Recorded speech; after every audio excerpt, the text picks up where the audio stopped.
I will follow your word, oh Lord, with every step I take.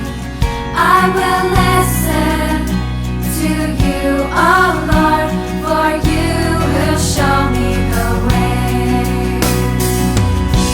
Your 이 word 시간 주신 하나님의 말씀은 히브리서 3장 15절로 4장 2절의 말씀이 되겠습니다. 오늘 말씀을 제가 읽어드리도록 하겠습니다. 성경에 일렀으되 오늘날 너희가 그 음성을 듣거든 노하심을 격동할 때와 같이 너희 마음을 강팍해 하지 말라 하였으니 듣고 경록케 하던 자가 누구뇨? 모세를 쫓아 애굽에서 나온 모든 이가 아니냐? 또 하나님이 40년 동안에 누구에게 노하셨느냐? 범죄하여 그 시체가 광야에 떨어진 자에게가 아니냐? 또 하나님이 누구에게 맹세하사 그의 안식에 들어오지 못하리라 하셨느냐? 곧 순종치 아니하던 자에게가 아니냐? 이러보건대 저희가 믿지 아니하므로 능히 들어가지 못한 것이라. 그러므로 우리는 두려워할지니 이 안식에 들어갈 약속이 남아있을지라도 내 중에 혹 미치지 못할 자가 있을까 함이라. 저희와 같이 우리도 복음 전함을 받은 자이나 그러나 그 들은 바 말씀이 저에게 유익되지 못한 것은 듣는 자가 믿음을 파하지 아니함이라. 아멘. 종교개혁자 루터는 야고보서와 히브리서에 대해 비판적인 시각을 가지고 있었다고 합니다. 1522년 9월에 독일어로 번역한 신약 성경을 그가 출판하면서 그는 서문에 야고보에 서시는 다른 성경들과 비교했을 때 지푸라기가다, 복음의 본질을 가지고 있지 않기 때문이다라고 말했다고 합니다. 그 후에 그가 이런 생각을 바꿨다고 신학자들이 말하고 있지만 루터가 야고보서나 히브리서 등을 바울이 쓴 로마서, 갈라디아서 등에 비해 매우 낮게 평가한 것이 사실입니다. 야고보서가 믿음에 기초한 행함을 강조하고 있어 자칫하면 인간의 행위에 의하여 구원받는다는 오해를 불러일으킬 만한 것이기 때문이라는 것이었습니다. 그래서 루터는 야고보와 바울을 조화시키기가 어렵다라는 이유로 율법과 행위를 뒤섞어 놓는다는 이유로 그리고 야고보가 성령의 정신을 침해하고 있다고 생각하고 성령이 말구유라면 야고보서는 강보 밑에 지푸라기와 같다라고 했던 것입니다. 16세기 종교개혁의 또 다른 한 축인 칼빈도요, 이중 예정론과 성도 견인론을 주장했는데요. 이중 예정론이라는 것은 구원받을 자도 지옥에 떨어질 자도 하나님이 선택하신다는 그런 이론입니다. 그래서 그의 이 주장에 따르면 인간의 어떤 선택이나 의지가 여기에 전혀 개입될 수 없다는 말입니다. 그리고 성도의 견인이라는 것은 성도의 구원의 영원한 보장을 말하는데 성도가 한번 받은 구원을 받으면 그 구원은 영원히 보장되기에 어떠한 경우를 할지라도 중도에 잃어버리거나 뺏기거나 스스로 포기할 수 없다는 그런 말입니다.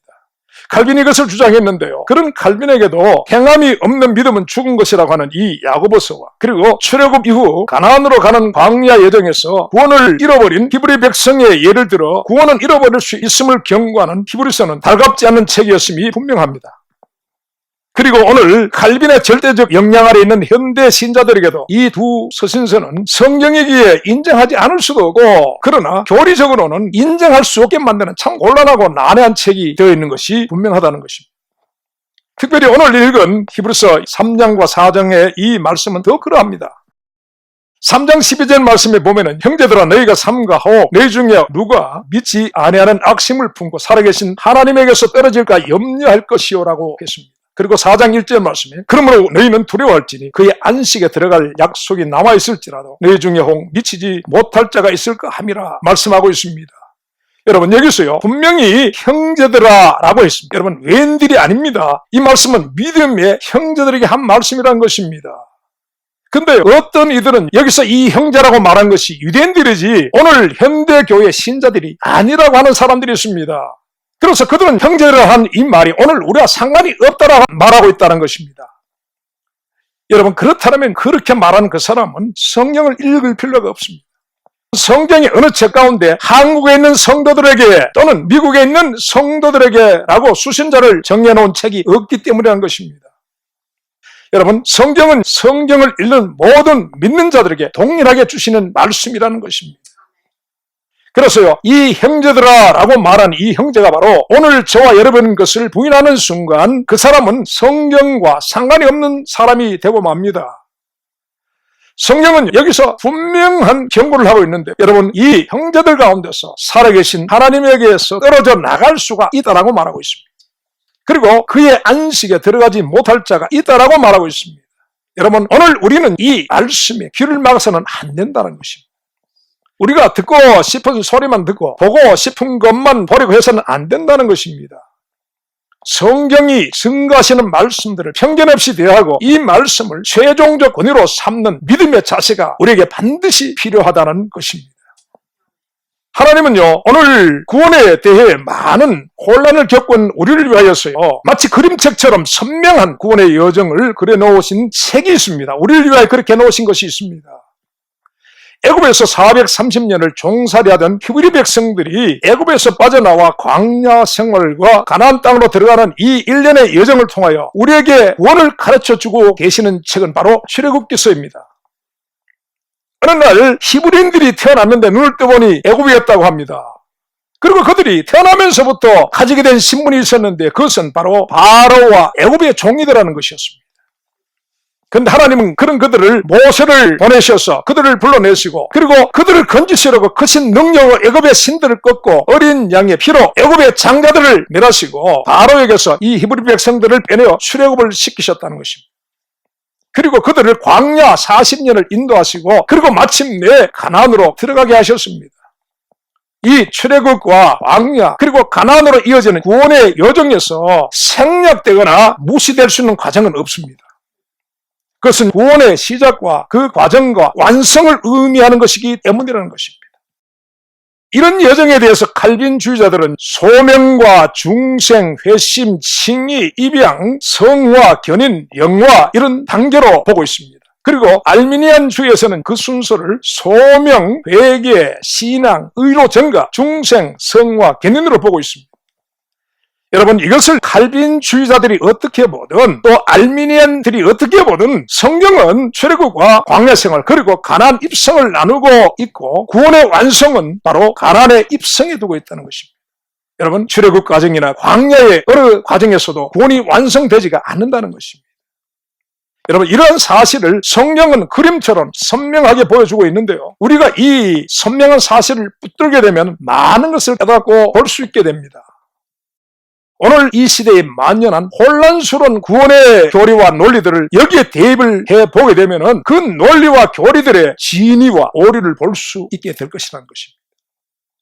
오늘날에 주를 이루고 있는 구원의 교리를 보면 어린 양의 피를 문설주와 임방에 바르고 출애굽을 한 그 순간 구원이 완성되었다고 하는 것입니다. 그래서 모두가 여기에 머물러 있는 것을 보게 됩니다. 이스라엘 백성들이 지났던 40년 광야 생활에 별 의미를 두지 않습니다. 그들은 어린 양의 피로 이미 구원받은 자들로서 그 구원은 잃어버릴 수가 없다라고 하고 있는 것입니다. 여러분, 그들에 의하면 어린 양의 피로 출애굽한 자들은 하나님의 이중 예정 가운데서 구원받기로 예정된 택함을 받은 자들로서 자신들의 의지나 어떤 행위와 상관없이 하나님의 견인하심과 불가항력적인 은혜로서 그 구원은 결코 취소되지 않는 영원한 것이다라고 말하고 있습니다. 그래서요, 광야 40년의 생활에서 어떤 범죄나 불순종도 이미 받은 그 구원을 잃어버리게 할 수 있는 이유가 될 수 없다라고 말하고 있습니다. 그러므로 출애굽한 자는 당연히 가나안이라고 하는 하나님의 안식곳 구원에 들어갈 수밖에 없다라고 주장하고 있는 것입니다. 여러분, 그러나 어떻습니까? 그 피분을 받고 출애굽했던 모든 사람이 가나안에 다 들어간 것이 맞는 것입니까? 사람들을 기쁘게 하는 이런 현대의 구원의 교리와 그리고 오늘 성경이 말씀하시는 구원과 과연 일치하는 것이 맞는 것일까요? 그런데 여러분, 오늘 히브리서는 그 출애굽의 여정을 가지고 왔습니다. 그리고 어린 양의 핏불을 받고 출애굽하여서 가나안 땅으로 가던 자들이 광야에서 구원을 잃어버린 사실을 말해주고 있다는 것입니다. 모세를 쫓아 출애굽을 하고 홍해를 건너 광야로 나온 백성들이 40년 동안에 마음을 강팍히 하고 그 마음이 미혹되어 하나님을 시험하고 증언했다라고 합니다. 그런 백성들에게 주께서 경노하셔서 맹세까지 하시면서 저희는 내 안식에 들어오지 못하리라 하셨다고 하는 것입니다. 여러분, 여기서 성령은 주께서 경노하셨던 그 대상을 분명히 밝혀주고 계시는 것입니다. 여러분, 애굽 백성들이 아닙니다. 다른 어느 이방 민족들이 아니었습니다. 분명 모세를 쫓아 애굽에서 나온 모든이라고 말씀하고 계십니다. 여러분, 이들은요, 하나님의 벗이라고 말씀해 주시고 하나님이 받으셨던 아브라함의 후손들이었고 그리고 가나안을 주시겠다고 약속하셨던 언약의 자손들이었습니다. 하지만 어떻습니까? 그들은 결국 범죄하여 그 시체가 광야에 엎드려졌다라고 말씀하고 있습니다. 무슨 말입니까? 가나안에 들어가지 못했다는 말입니다. 하나님의 약속과 그 안식에 들어가지 못했다는 것입니다. 간추로 말하자면 구원받지 못했다는 것입니다. 어린 양의 핏부림과 출애굽이 구원의 완성이 아니었음을 볼 수가 있습니다. 여러분, 그것은 다만 구원의 시작일 뿐이라는 것입니다. 그들은 구원을 향하여 출발은 했지만은 결국 구원에 이르지 못했다는 그런 말인 것입니다. 그리고 여러분, 성경은 그들이 왜 가나안의 안식에 들어가지 못했는가, 그 이유에 대해서도 분명히 말씀하여 주고 있는데요. 그것은 그들의 순종치 아니함, 곧 믿지 아니함 때문이었다라고 말하고 있습니다. 여러분, 그들의 불순종의 행위가 그들의 구원을 잃게 했다라고 하는 것입니다. 여러분, 우리는 지금 하늘의 가나안을 향하여 가는 인생 40년의 광야 여정 가운데 있다는 사실을 여러분 기억해야 합니다. 예수 그리스도의 피의 복음과 하나님의 구원의 능력으로 세상과 마귀의 종된 신분에서 해방되었지만, 지금 저와 여러분은 출애굽하여 가나안을 향하여 가기 위해 광야를 지나가던 히브리 백성들처럼 살아계신 하나님의 도성인 하늘의 예루살렘에 들어가기 위한 여정 가운데 있다는 것입니다. 여러분, 저와 여러분은 완성된 자들이 아닙니다. 여러분, 오늘 우리는 어떤 일이 일어날지 모르는 광야에 있는 자들이라고 하는 사실인 것입니다. 히브리 백성들이 애국과 바로의 머리를 밟으시고 그들을 구원하시는 하나님의 능력을 보면서 그들이 얼마나 기쁘고 감사했겠습니까? 그들이 그때 하나님을 찬양하고 경배하지 않았겠습니까? 그들의 마음이 순전함으로 참으로 기쁨으로 뛰놀지 않았겠습니까? 근데요, 하나님은 그런 그들을 비행기에 태워서 가나안 땅으로 바로 옮기시지 않으셨다는 것입니다. 그들에게 광야 40년을 주셨습니다. 그리고 여러분, 저와 여러분들도 지난날 복음을 받았을 때 우리가 얼마나 기쁘고 감사했습니까? 그분을 향한 첫사랑의 눈을 뜨고 그 첫사랑을 우리가 깊이 경험하지 않았었습니까? 여러분, 그때 적어도 지금 우리의 모습과는 비교할 수 없을 정도로 그때는 순수하고 순전하지 않았습니까? 그리고 우리 마음의 사모함은 당장이라도 주님께 가고 싶었겠지 않았습니까? 그러나 여러분, 주님은 그때에 우리를 하늘의 가나안으로 데려가지 않았습니다. 다만 주님은 저와 여러분에게 인생의 광야 40년을 주셨다는 것입니다. 왜일까요? 왜라는 생각을 하지 않을 수가 없습니다. 순전한 그때에 우리를 데려가시더라면 적어도 이 인생 광야에서 더럽혀지고 상처투성이가 되지는 않았을 텐데 말인 것입니다. 출애굽은 전적인 하나님의 능력에 의한 것입니다. 여러분, 이것은 우리의 행위의 결과가 결코 아닙니다. 홍해를 건너는 것도 마찬가지였습니다. 백성들은 다만 두려워 말고 가만히 있어서 여호와께서 그들을 위하여 행하시는 구원을 보기만 하면 되었습니다. 그러나 여러분, 광야는 아닌 것입니다. 하나님이 백성들에게 그리고 인생들에게 광야를 주신 이유를 성경에 말씀하고 계시는데요. 신명기 8장 2절에서 3절 말씀에 이렇게 말씀하십니다. 내 하나님 여호와께서 이 40년 동안에 너로 광야의 길을 걷게 하신 것을 기억하라. 이는 너를 낮추시며 너를 시험하사 내 마음이 어떠한지 그 명령을 지키는지 아니 지키는지 알려 하심이라. 너를 낮추시며 너로 줄이게 하시며 또 너도 알지 못하며 내 열조도 알지 못하던 만나를 먹이신 것은 사람이 떡으로만 사는 것이 아니요 여호와의 입에서 나오는 모든 말씀으로 사는 줄을 너로 알게 하려 하심이니라. 이렇게 말씀하셨습니다. 여러분, 하나님이 인생의 광야를 주신 이유는 바로 하나님께 대한 순종을 알려 하시고자 함이다라고 말씀하고 있습니다. 여러분, 이 순종을요, 하나님이 확인하고 싶은 이 순종을 오늘 히브리서는 믿음이라고 말씀하고 있습니다. 하나님은요, 그들의 믿음을 확인하시고자 하신 것이라는 것입니다. 그리고 하나님은 이 광야에서 이 순종, 곧 믿음이 증명된 자에게는 복을 약속하고 있습니다. 신명기 8장 14절로 16절 말씀에 여호와는 너를 애굽 땅 종되었던 집에서 이끌어내시고 너를 인도하여 그 광대하고 위험한 광야 곧 불뱀과 정갈이고 물이 없는 간조한 땅을 지나게 하셨으며 또 너를 위하여 물을 굳은 반석에서 내셨으며 내 열조도 알지 못하던 만나를 광야에서 내게 먹이셨나니 이는 다 너를 낮추시며 시험하사 마침내 내게 복을 주려 하심이었느니라 말씀하고 있습니다. 여러분, 이 복은 세상의 출세와 성공의 복이 아닙니다. 세상의 부귀와 영화의 복이 아닙니다. 여러분, 이 복은 가난의 복입니다. 곧 안식의 복이며 곧 구원의 복을 말씀하고 계시는 것입니다. 여러분, 주께서 광야는 위험한 곳이라고 말씀하셨습니다. 여러분, 그곳에는 불뱀이 다니고 정갈이 꼬리를 쳐들고 있는 곳입니다. 물이 없어 간요한 땅이며 줄이고 목마른 곳이라고 했습니다. 하나님이 이스라엘 백성들로 하여금 40년을 걷게 하신 그 광야가 바로 저와 여러분들의 인생의 광야기도 한 것이라는 것입니다. 여러분, 하나님은 이 고통스러운 광야에서 우리를 낮추시고 시험하신다고 말씀합니다. 여러분, 여기서 낮추신다는 단어 안하는 문자적으로 누르다라는 의미지만 다른 여러 가지 의미로도 사용이 됩니다. 괴롭게 하다, 심하게 다루다, 고통을 주다, 모독하다, 훈련하다라는 그런 의미가 있습니다. 그리고 시험이라는 단어, 나사라는 증명하다라는 그런 말입니다. 여러분, 곧 광야는 하나님의 이러한 훈련과 증명을 위한 낮추심과 시험이 계속되는 곳이라는 것입니다. 불뱀이 왔다 물러가면 정갈이 나타나고, 정갈이 물러가면 주림이 다가오고, 주림이 해결되면 목마름이 시작되는 곳이라는 것입니다. 여러분 어떻습니까? 큰 파도가 몰려왔다가 잠잠해지면 그 뒤에 또 다른 파도가 몰려들고, 또 다른 파도가 몰려들고, 여러분 그것이 우리 인생의 모습이 아니겠습니까? 하지만 여러분, 이 광야에서 그들과 또 저와 여러분들이 해야 할 것은 시작할 때 우리가 받았던 6월절 어린 양에 대한 믿음을 끝까지 지켜야 한다는 것입니다. 지치고 고난 광야 같은 인생살이에 지쳐서 타협해서는 안 된다고 합니다. 그리고 뱀에 놀라서 그것을 놓쳐서도 안 되고, 그리고 정갈을 피하고자 그것을 포기해서도 안 된다는 것입니다. 목마름과 주림 때문에 그것을 바꿔서도 안 된다고 하는 것입니다. 어제 히브리서 3장 14절 말씀, 우리가 시작할 때에 확실한 것을 끝까지 견고히 잡으면 그리스도와 함께 참면자가 되리라 말씀하고 있습니다. 여러분, 우리가 시작할 때 붙잡았던 예수 그리스도를 끝까지 잡지 못한 자는 그리스도의 하늘집, 곧 하늘의 가나안에 그리스도와 함께 참여할 수 없다라고 말씀하고 있다는 것입니다. 그리고 여러분, 이 인생의 광야를 지나면서 그것을 끝까지 잡지 못하고 내팽개친 사람들에 대하여는 성경은 이렇게 말씀합니다. 이러고건대 저희가 믿지 아니함으로 능히 들어가지 못한 것이라고 했습니다. 여러분, 광야에서 믿음을 잃어버리면 가나안의 안식도 잃어버린다는 것입니다. 한 번 구원은 영원한 것이 아니라는 말씀인 것입니다. 오늘 히브리서는 이 안식에 들어가지 못한 자들에 대해 말씀하고 있습니다. 40년 광야에서 하나님의 음성을 듣고 성령의 인도를 받았던 자들이었지만은 그들은 그 말씀에 순종치 않았고 도리어 그 하나님을 시험하고 증험함으로 하나님의 격렬한 진노를 유발했던 자들이 있었다라고 하는 것입니다. 여러분, 여기서 히브리서 3장 9절 말씀에 백성들이 하나님을 시험한 그 시험은 페라조라는 말인데요, 유혹하다, 훈련하다, 증명하다, 시도하라는 그런 의미입니다.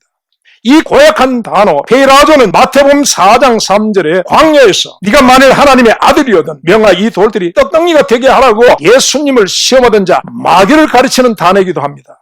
여러분, 말하자면은 광야의 백성들이 마귀처럼 하나님을 향하여 당신이 하나님이시라면 우리에게 하나님이신 것을 증명해 보이라고 시험했다는 것입니다.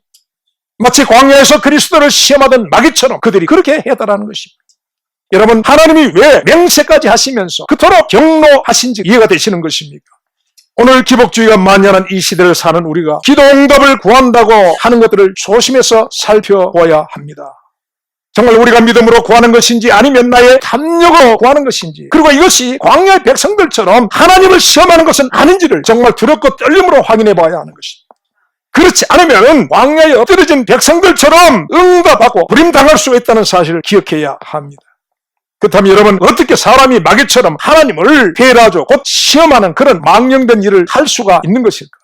어떻게 그런 망령된 일이 일어날 수가 있는 것일까요? 애굽에서 이스라엘 백성들은 바로의 노예들이었습니다. 그들의 주인은 바로였고 바로는 그들을 억압하고 착취하는 악한 주인이었습니다. 그 바로 밑에서 그들은 도적질 당하고 죽임을 당하고 멸망을 당해왔습니다. 하나님이 바로에게로부터 어린 양의 피로 그런 그들을 건지시고 그들에게 자유를 주시게 됩니다. 여러분, 그들은 그들로부터요 주인이 바뀌게 되었다는 것입니다. 주인이 바뀌었습니다. 그때부터 그들은 하나님이 그들의 주인이 되셨고, 그런 그들은 이제 바뀐 그 주인께 순종하며 살아야 하는 자들이 된 것입니다. 여러분, 하나님이 예수 그리스도의 피로 저와 여러분들을 구속하셨습니다. 마귀와 죄의 종로로 탄 데서 해방시켜 주셨습니다. 여러분, 그때부터 우리는 예수 그리스도의 것이 되었습니다. 주인이 바뀐 것입니다. 우리의 주인은 더 이상 마귀가 아닙니다. 예수 그리스도가 주인이 되셨습니다. 여러분, 우리의 믿음의 시작은 이 바뀐 주인을 인정하는 데서부터 된다는 것입니다.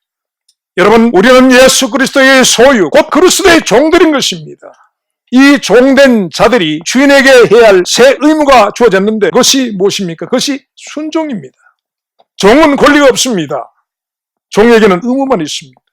여러분, 종은 자신의 뜻을 세우지 못합니다. 오직 주인의 뜻에 순종만 있을 뿐인 것입니다. 그분을 향한 순종을 믿음이라고 하는데요, 오늘 말씀 18절 19절에 보니까 이 순종과 믿음을 동의어로 사용하고 있다는 것입니다.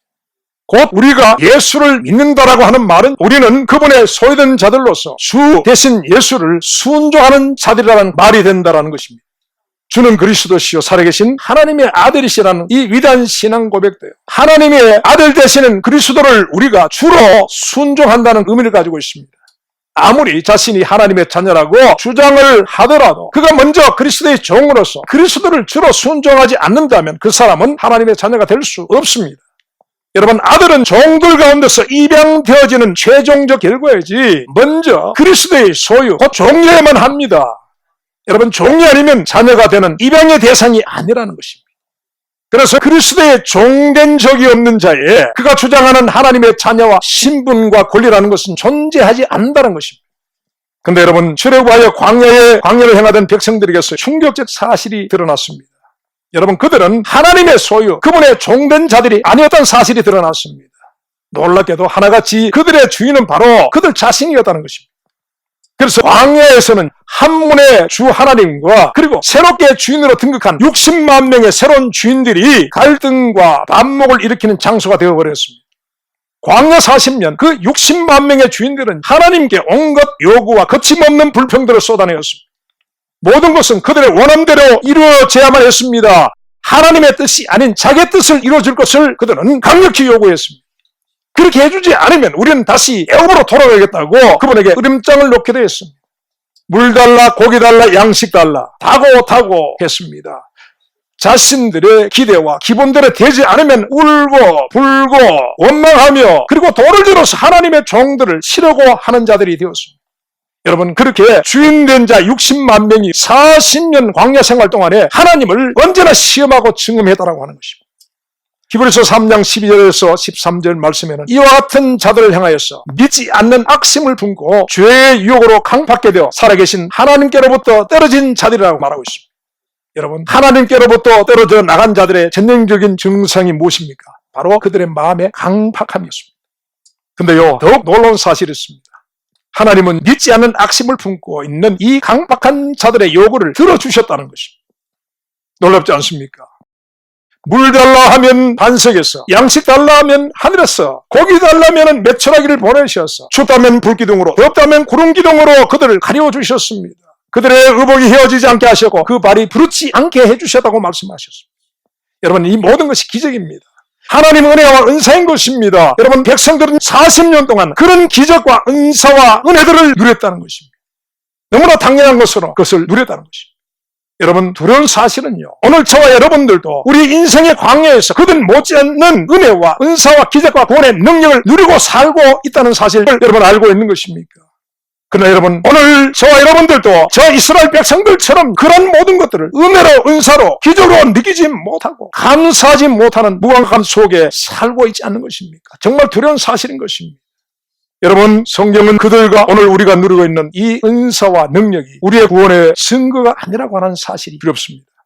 여러분, 우리가 아무리 큰 능력을 체험하고 은사와 기적이 나타나도 그것이 곧 구원의 증거가 아니라는 것입니다. 하나님은 그들에게, 오늘 우리에게 이처럼 응답해 주셨지만 어떻습니까? 광야에서 하나님은 결국 그들을 버리셨습니다. 그래서요, 모세를 쫓아 애굽에서 나온 모든 자들이, 오직 여호수아와 갈렙을 제외한 나머지 그 모든 자들이 40년 광야에서 시체가 되어 엎드려졌다고 합니다.